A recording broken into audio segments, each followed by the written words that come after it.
Hey everyone, how's it going? So I often wonder about common sense nowadays and what happened to it. It seems like a lot of people don't have common sense anymore. I mean, it's like truly a problem. I'm going to give you a prime example here, and this is another mechanic. The shop I'm at now, the mechanic that was here, he was leaving. So when I came in, he was going. So he showed me a couple of things, how certain things, certain equipment pieces worked that we had here. And we have this really antique AC machine. But like I said, I've said it in other videos, it still works. So why bother replacing it if it still works? It does what it's supposed to. So he showed me, now AC machines, and for you guys that are not familiar with stuff like this, that recover, vacuum, and recharge, they have a holding tank on them. Eventually the holding tank gets empty. But now the holding tank is designed to hold refrigerant, use it to charge the vehicle, and it's also used to recover. So the refrigerant that's in the vehicle winds up in the holding tank. Sorry, that ditch.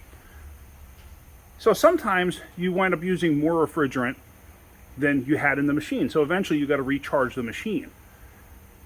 That's what I got to do right now. And I started laughing to myself because I'm thinking about this. This is what happened 2 years ago.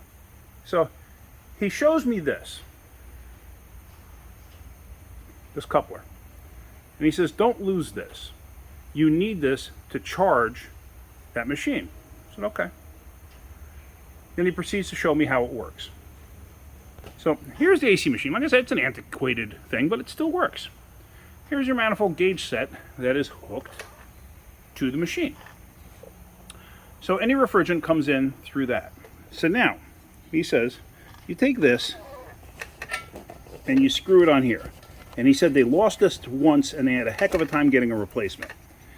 So now you tighten it up on there. With that in place, you can take your high side coupler and you can take your high side coupler and you can couple it to this. Let me see if I can show you this while I'm filming. Basically like that. Okay. So then what happens is the refrigerant goes through this and then down and through and into the machine. So you can recharge that cylinder that's in the machine. This is a bulk 30-pound cylinder. You take from this to recharge that. Okay. Obviously you're not going to fill that up because you need room for other vehicles to, when you're removing the charge, to have it go somewhere. So you put maybe 5-6 pounds in it, let's say. I don't want to go nuts with it because I think it might have a small leak to it when you have the valves open, when you're actually working with it. I think it might have a small leak, so you wind up losing some Freon over a period of time. It's not anything drastic that you would notice. But anyway, so he shows me this.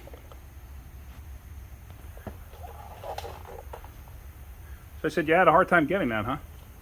And he says, yeah. Oh, you have no idea what we went through to get that. He goes, we had to send the cars out. Whoops, that had to get recharged because we couldn't do it because our machine, it was empty and we couldn't recharge the machine. So at which point I just look at him and I walk over to the manifold gauge set and I do this. That's called the manifold gauge set. This is a Harbor Freight. The one that came originally with that wound up going kaputs. So I come over to this. They're all the same. Every manifold gauge set is the same if it's for 134. If it's for R12, they're all the same. So I take the hose off here. Now this hose goes directly to the machine. So here's this fitting. You take the hose.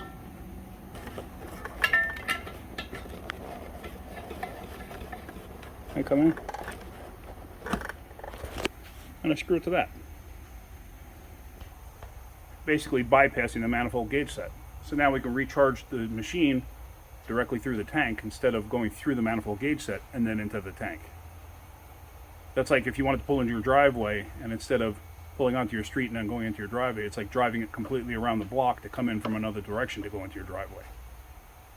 The end result is you still wind up in your driveway. So he just stared at me. He stared at me. He stared at the machine. He goes, wow. He goes, you're really smart.